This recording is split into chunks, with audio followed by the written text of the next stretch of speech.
Po završetku Prvog svjetskog rata i formiranje Kraljevine Srba, Hrvata i Slovenaca, nova vojska, uglavnom sačinjena od srpskog oficirskog vojnog kadra i ratne doktrine, dobija novi zadatak – očuvanje granice Kraljevine Srba, Hrvata i Slovenaca, a kasnije Kraljevine Jugoslavije.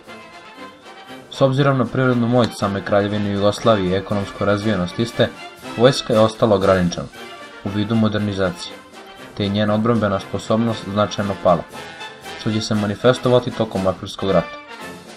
U naoružanju i doktrini francuska vojska je bila glavni uzor Kraljevini Jugoslaviji, koja je u vreme pre Drugog svjetskog rata važila za jedno od najboljih oružanih sila u svetu.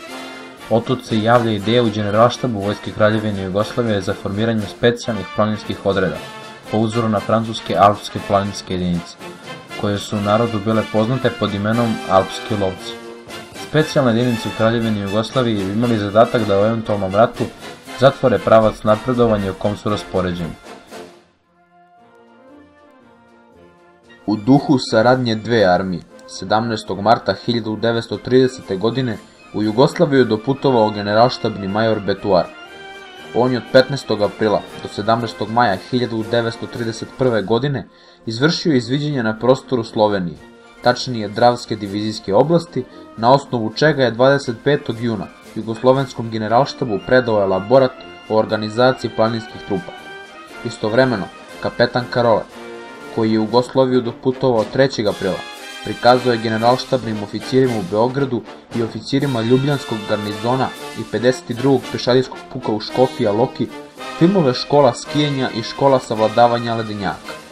Osnovna ideja je bila da se formira po jedan planinski puk u Ljubljanskom vojnom okrugu Dravske divizijske oblasti i Karlovačkom vojnom okrugu Savske divizijske oblasti, gdje se nalazila 4. armija. Prvi planinski puk sa sedištem u Škofija Loki u slučaju rata bi se razvio severozapadno od Ljubljane, u Triglavski planinski odred, prema Radovjeti i Celovcu, a pritom zatvarajući pravac iz gornjeg toka Sače prema gornjem toku Save, a drugi sa sedištem u Delnicama, tačnije južno od Delnica, prema rijeci Urišnički planinski odred. Shodno ovim planovima, centri za obuku planinskih jedinica formirani su u Bohinjskoj Bistrici i Crnom Lugu kraj Delnice. 1. avgusta 1931. godine 52. Ljubljanski pešadijski puk iz Škofije Loke primenovan je u prvi, a kadar 37. Karlovačkog pešadijskog puka poslužuje kao okosnica za formiranje drugog planinskog puka u Delnicama. Kako su pukovi formirani po francuskom uzoru, pravilom o njihovom ratovanju bila su regulisana pitanja taktičke upotrebe, tehnike, planinarenja, smučanja i sanitetskog zbrinjavanja. Svaki puk je imao 3 bataljona, a svaki bataljon 4 planinske streljačke čete, četu minobacača, tehničku četu, bateriju brdskih tropova i izviđačku četu.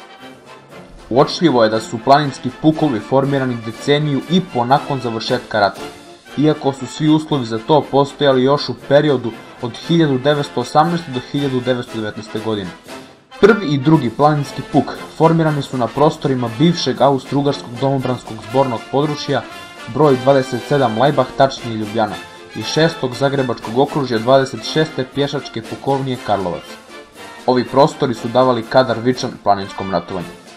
Ignorisanje taktičkih jedinica namenjenih planinskom ratovanju dovelo je do nepovratnog rasipanja ljudstva i zaboravljanja dragocenih iskustva stečenih u operacijama od 1914.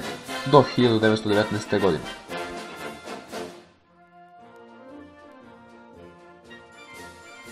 Učešće planinskih jedinica u aprilskom ratu je zanemarljivo, pre svega zbog velikog broja petokolonaša prisutnih među oficirima i vojnicima, pa su zbog toga dezerterstvo i izdaja bili na visokom nivou, dok i sa druge strane moral i organizacija bila na izuzetno niskom. Beleži se takođe mali broj organizovanih borbenih stava ovih jedinica, zbog toga što su uglavnom sve one zapale pod komandu generala većih vojnih skupina, čiji je plan bio isključivo povlačenje. Međutim, i uprkos slabom i trenutačnom otporu većih divizija, beleže se snažni i junački otpori manjih jedinica pograničnih snaga, koji su kombinacijom pograničnog utvrđenja i odlučne želje da se zaštiti domovina i ne naruši ugled one srpske vojske iz Prvog svjetskog rata, zadržavali neprijatelja, uglavnom italijanske čete, i po nekoliko dana.